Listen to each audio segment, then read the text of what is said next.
Hi guys and welcome to the Hydrofoil Academy. My name's Gav and this is a review of the Stoke Foil Boost. Like with always guys, please subscribe to the channel. It really helps us produce more content like this and I hope you enjoy it.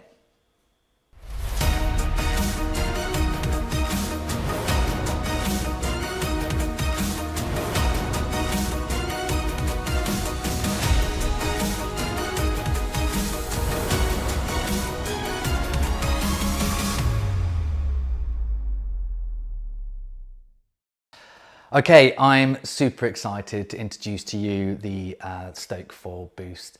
This is a long-awaited bit of kit. I think probably 6 months ago I first saw a glimpse of it on a website, and I've been sort of doing some research and looking because it just caught my attention. It really did. It looked very refined, looked very slick, and I wanted to see whether this was the product that we've all been waiting for. So, who's it for? Well, look, you know, off the bat straight away, I would say that this is not an efoil. This is not something that you're going to see whipping backwards and forwards and spending hours up on foil in a efoil mode. That being said, I have experimented doing that and it does work. It just, your ride time is obviously massively reduced. What this is designed to do is, as the name suggests, is boost you up onto foil, whether that is to ride a wave, proning or supping or downwinding, helping with that journey, or wing foiling in super light conditions, getting you up, or indeed learning. And that's what it's for. It's about boost, get you up, you stop the motor, and that way you prolong your time. The battery lasts for ages if you do it like that. So that's kind of where it's designed. That's the target market that they're after. Now, the company I know are in the process of producing something that is a bit more like an efoil, and that will come out in the months to come. But right now, what we're doing is just focusing very much on the boost element of it, aiding you to get up onto foil. So this is a Melbourne-based company, Stoke Foiling. Look, they're pretty new to market. That being said, they have been foiling for a very long time. They know what they're talking about, and you can tell that from the product. If you go to the website, it looks slick as you like, very professional. And I have to say, when you get the full boost in your hand, look, it emulates that perfectly. It is very refined. There's no prototyping going on here. They have obviously done their testing over the months and years, tried it, you know, put it to market, tested it, come back again. And what you get now is an amazingly finished product. It fits together perfectly. It oozes style and quality. Really, really well designed and manufactured. Very impressed from the get-go. Look, I have to say, I did have some reservations going into this. So I am not somebody that e-foils regularly. I'm not somebody that uses any type of aid to get me up onto foil. So I was a bit like, oh, I don't know, is this a bit gimmicky? But I have to say I'm completely converted. As many of you might know, I am starting my downwind journey at the moment, and I have been using this religiously to help me read the bumps and get down, and also on the sup get onto waves, and I found that has really helped me in finding my feet. So yeah, I am an absolute convert. It's really simple, it's very intuitive to use, and look, I think it looks pretty cool as well. Like, it's very slimlined. You hardly notice you're on an e-foil at all. Kind of cheating a little bit, but I'll take it. I need all the help I can get. Okay, so unzipping the foil boost straight away, it just oozes quality. You can see that they've put a lot of time and effort into getting that right. Every single component has got its little compartment. It's all displayed perfectly, and the component quality is just amazing. You can just see that from the get-go. The carry case itself, look, you know, I thought it was a bit of a gimmick. I never use carry cases for my foils. I just put them in covers and chuck them into the van, and off I go to the beach. But the carry case is really practical, and I definitely recommend using it because it means you can just put it together right on the beach and then pack it up into the case and go. And it takes seconds to do that. There's a nice little bottle opener you get in there as well. I thought that was a really nice touch to get a beer after your session. But yeah, like the only thing I'd say that's lacking is a little small brush, like, you know, because there's a screwing mechanism that you use to put it together. If you get any type of sand in that mechanism, you're not going to have a perfect fit. So a little brush to get rid of it. And what I use is a toothbrush, and that's the only bit of admin you have to do. Like, that's it.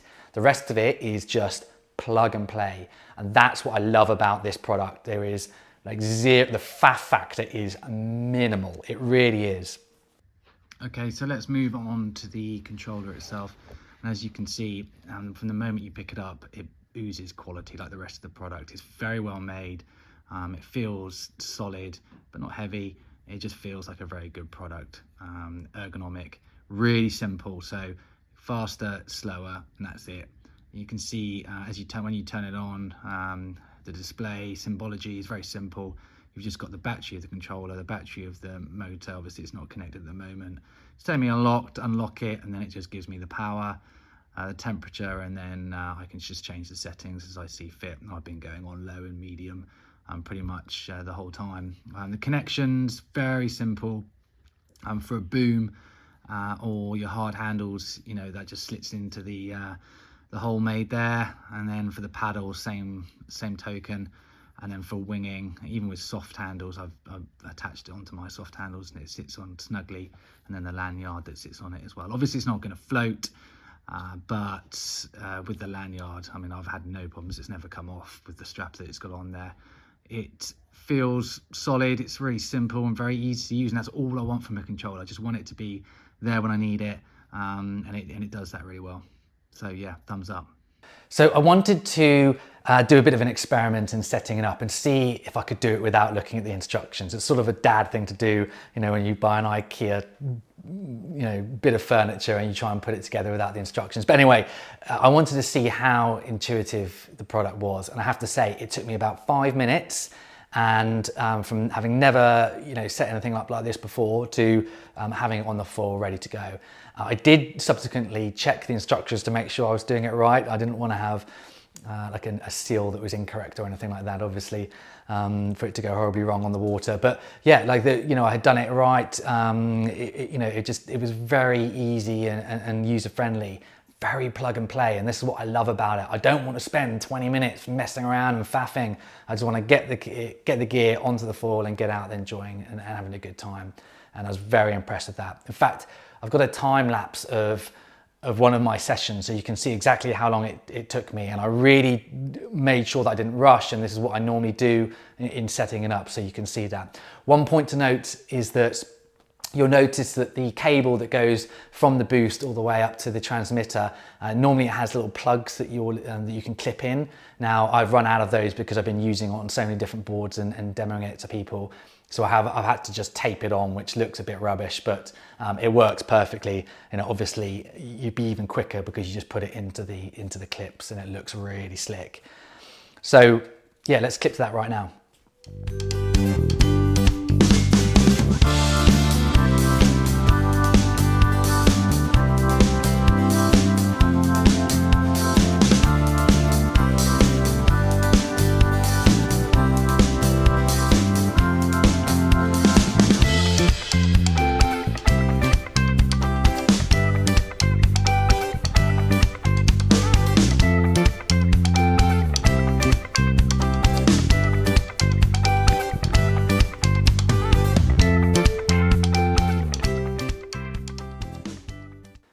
So yeah, you can see just how quick and easy that is, you know, and as time goes on, you just get more slickers, you get heavier systems. But yeah, really pleasantly surprised with the lack of faff, which I'm a big hater of wasting time when you could be out on the water. One point to note is that I think it looks really aesthetically pleasing as well. It doesn't look like this big bulky add-on. It looks slick, it looks like it should be there. And you know, that's another thing I like. All of the mess is underneath the board, so the board is just how you normally would have it with a tiny little transmitter on the top there. One point to note, and we'll talk about this on water, is that transmitter has to be clear of the water for it to work. So you've got to put it in a position for that to be out and up of the water. So if it's submerged, then the controller won't work. So that's one point to note. That leads me nicely onto the next section, which is the on-water experience. Okay, so the discipline that I want to talk about first of all is using it to paddle onto waves on my stand-up paddleboard. So this is the bit that I've been really excited about, because this is, you know, the beginning of my journey in the downwind and supping onto waves. And I have to say, this has been such a game changer for me. I've really enjoyed using it in this discipline. The controller fits perfectly on the paddle. It's super ergonomic, so that you can power on and off as you see fit, depending on how much you want to, you know, how much boost you want as you're going onto it. I put it onto the medium setting. There's 3 settings you can have, like low, medium, high. And I found that the high, there was just too much power for me. I didn't need it. The low I used to motor me to places to try and conserve energy, or battery rather. But the medium is what I needed to pulse up onto the wave. And all it needs is like a 2 and 3 second pulse, get you up onto the wave, and then you just ride it as you normally would do, and it's just amazing. I popped the boost right to the top of the mast because I just don't want it coming in and out. That being said, touchdowns were effortless. Like the hydrodynamics behind it, it looks like it's really going to have an impact, but it doesn't. You don't even notice it. And a couple times you can see on the video that I have a little touchdown and come back again, and it doesn't disrupt my flow at all. Really impressed with that element of it. The locking feature on the controller is something that you have to get used to. So you have to do a full squeeze, let go, and then it will unlock, and then you can go. So it just takes 2 little pumps of your hand to get going. And that's obviously a safety feature, so that you don't inadvertently pull it whilst you're clambering onto your board. So you can adjust that on the settings. I've just left it how it is and just got used to doing the double tap. And I think that's a really good way. I'm just gonna leave that how it is. One point to note is there's no sort of set cruise control on it, so that it will just motor constantly. You don't have to worry about it. Now, I don't think that is a bad thing at all. Safety, safety, safety. I'm not interested in it. All I want to do is get a pulse, get onto the wave, and then I'll let go. And I know I've got complete control over it. So I actually like that there isn't that setting on there. And I'll be honest with you, I hope they don't change that in the future. I think that's really important. And all the injuries that I know of people having issues with efoils and what have you is because of that cruise control setting, where you can let go and it still continues to go. So I'm personally not a big fan of that, and I'm glad that this doesn't have that feature. So in conclusion, look, for using it as an aid to get onto waves in the SUP, amazing. And I am absolutely going to be using this going forward to be able to do that. Getting onto big rolling swells that I just can't physically paddle onto, effortless. Using it as a training aid for my downwind journey, again, amazing. I've been using it low setting to take me all the way upwind, and then a little pulse, and then I can get onto wave and practice reading the bumps. I was out yesterday for the best part of an hour and a half doing exactly that on 1 battery, and it was perfect. Like really, really great tool for using it in that sort of training environment. And I certainly will be using this going forward. Absolutely do recommend it for the SUP. Really enjoyed it. Okay, let's move on now to using it winging. So the conditions that I got with the footage, like, it was so light. It looked like it was a lot windier than it was. I took out a 5 meter, and the 5 meter literally wouldn't fly. It was that light. So getting up onto the board was a little bit of a struggle, but you could get a little bit of a pulse with the boost, and you get the apparent wind in the wing itself, and then just pump and then come up on the foil. And then once you're up, I was going. So yeah, really easy to use. Again, the positioning of the mast right at the top, I gave myself a little bit of clearance so it wasn't going to hit the board, the wires or anything, but I wanted it really nice and high so that once I got up onto foil, I could just wing as I normally would do. It got me up on conditions that I 100% wouldn't be able to get up on without it. There was basically no wind where we were, and it really did get me up and going. The controller attaches to the front handle, and again, it's really ergonomic, like the thumb control on both tacks, like no problems whatsoever. It just sits there nicely. I think it's designed to go onto like hard handles or a boom, but the wing that I use has got soft handles, and that worked perfectly. I didn't have to do any adjustments. Put the lanyard in, and it held on there, and I got thrown around a little bit and absolutely no displacement whatsoever. So yeah, really, really good design feature there. Settings on controller, again, I found that the high power setting was too much for me, so I had it in the medium, and that worked perfectly. And it's a good sign when the high power setting is too much. So obviously if you're a heavier rider, then perhaps you'd go on to high power setting. And what I did find is as the battery runs down and you're in your last sort of like maybe 1/4 of battery life left, putting it onto the high power setting might just not prolong it, but give you that little bit of extra power.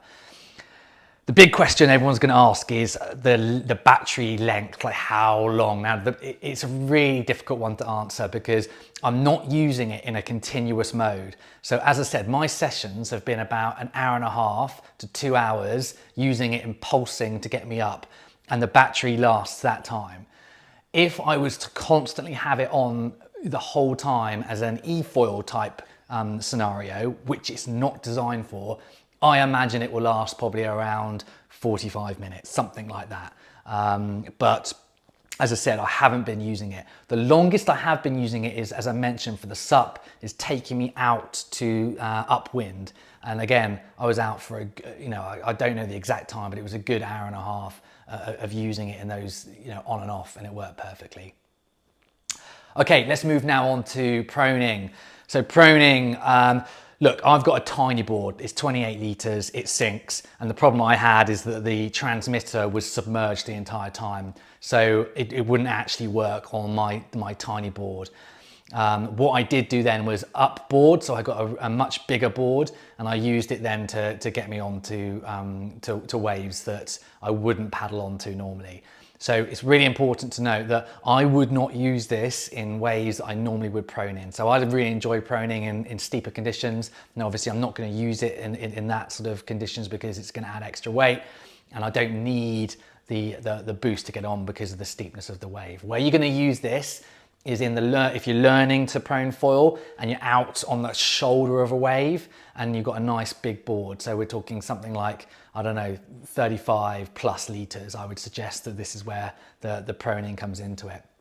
Or the new trend, which is using SUP downwind boards to prone on with the rolling swell. So that's where I'd see this sitting. It's definitely not going to be used on tiny boards to get you into the rolling swells. So in conclusion, with proning, for me personally, like I'm probably not going to use this for proning. I can see its application, and that is for the learner or for getting into, as I said, the areas that you wouldn't be able to paddle into. But for me, really where I see this is for the winging and the supping, that for me personally. Okay, I've rambled on enough. Let's go to the conclusion. So look, I've really enjoyed this product. I have to say, I've really enjoyed the Boost. I've really enjoyed its access to conditions that I otherwise wouldn't be able to foil in. It's well engineered. It's a quality product. It performed well above my expectations, which is really surprising. I didn't think something that looks so sleek and is so compact would actually produce so much power. And it converted me. I am going to be using this going forward. It's simple to use. It looks discreet. It doesn't, it's not in your face. It looks really slick and compact. It's got ample power, more power than I needed. I'm about 80 kilos. So yeah, really impressed with how much punch it's got for something its size. Battery life, as I said, it runs for the sessions that I normally go out for anyway. Like, it's rare that I'm going out for more than an hour and a half, 2 hours. And if you use it in pulses, then that's it. Would you get 2 batteries? Probably I will end up getting another battery so that I can chop and change. Particularly, we'll be using this as a demo, so I will have another battery so that people can be using it. But yeah, for how I would use it, like I don't think you actually necessarily need 2 batteries, but you know, it's a nice to have.